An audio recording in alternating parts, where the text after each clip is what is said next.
Саламатсыздар ма, әріптестер? Бүгінгі қалалық вебинарды ұйымдастырып отырған дағы тақырыбымыз авторлық бағдарлама білім берудегі жаңа мүмкіндіктер тақырыбында болғалы отыр. Бұл вебинарды ұйымдастыру мақсатымыз қала мектептерінің ортасындағы тәжірибе алмасу болып отыр. Яғни негізгі мақсаттардың бірі білім берудегі жаңашыл бағыттарды енгізу арқылы оқыту сапасын арттыру.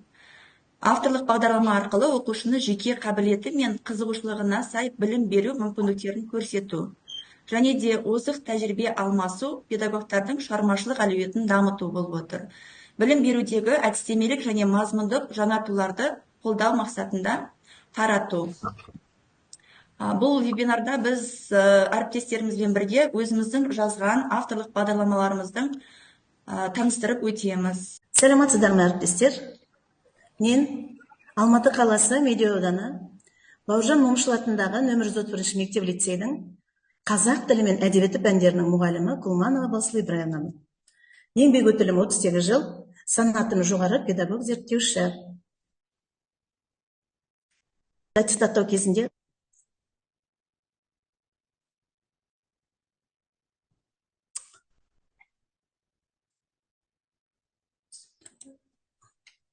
мемлекетаралық мектептерді аттестаттау кезінде құрмалас сөйлем синтаксисі келеді.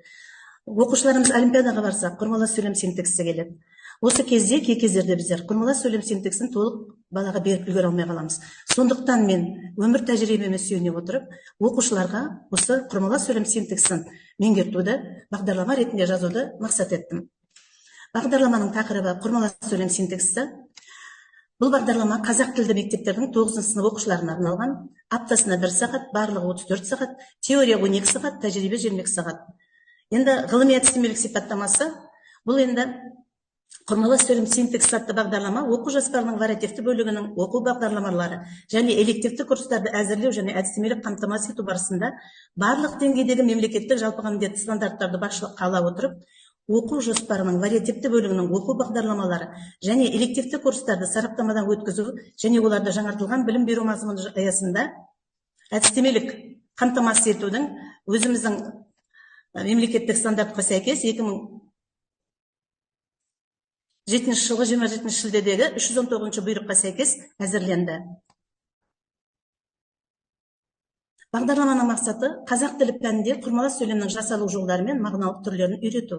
Міндеттері 9 сынып оқушыларына құрмалас сөйлемнің жасалу жолдары мен мағыналық түрлерін үйрету, салалас құрмалас сөйлемнің мағыналық түрлерін түсіндіру, салалас құрмалас сөйлем түрлерін жазба жұмыстарында қолдана білу, дағдыларын қалыптастыру, сабақтас құрмалас сөйлемдердің жасалу ерекшеліктері мен мағыналық түрлері туралы түсінік беру, салалас құрмалас сөйлем мен сабақтас құрмалас сөйлемдердің жасалу ерекшеліктеріне салыстырмалы анализ жасауға үйрету, аралас құрмалас сөйлемнің құрылымы мен ерекшеліктерін таныту, оқылым және жазылым тапсырмаларында аралас құрмалас сөйлемдерді ажырата алу әрекеттерін жетілдіру, теориялық білімдерін тест тапсырмаларын пайдалана отырып бекіту.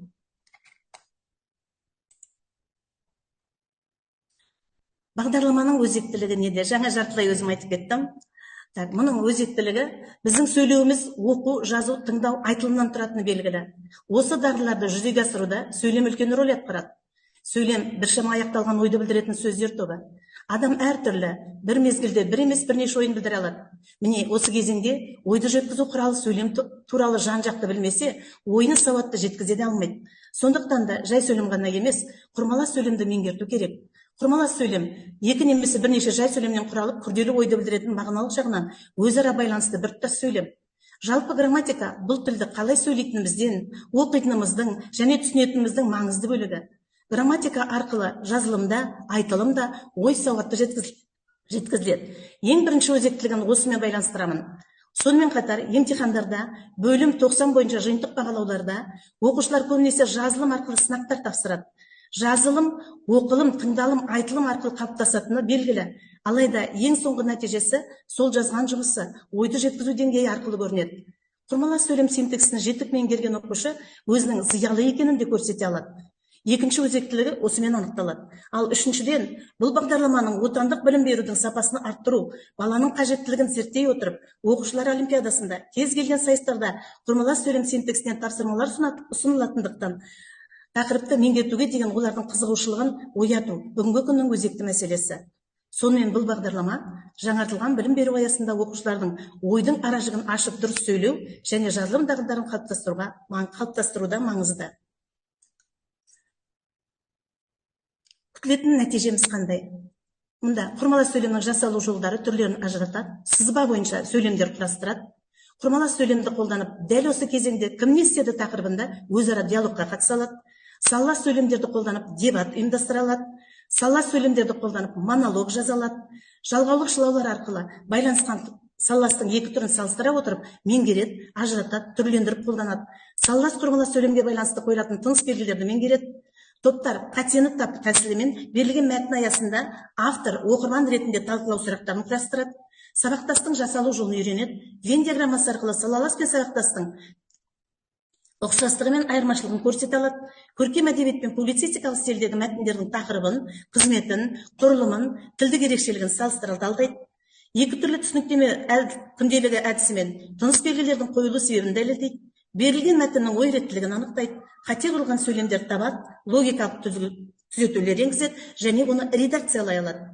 Меңгерген материалды бекіту мақсатында тест жұмысын орындайды. Бір қадам алға әдісімен өз білімін бағалайды. Мәтіннің негізгі ойын білдіретін сөйлемдерді іріктеп ала алады. Салалас, сабақтас, аралас құрмалас сөйлемдер құрастыра алады. Тыныс белгілерін дұрыс қоя алады. Назарларыңызға рахмет.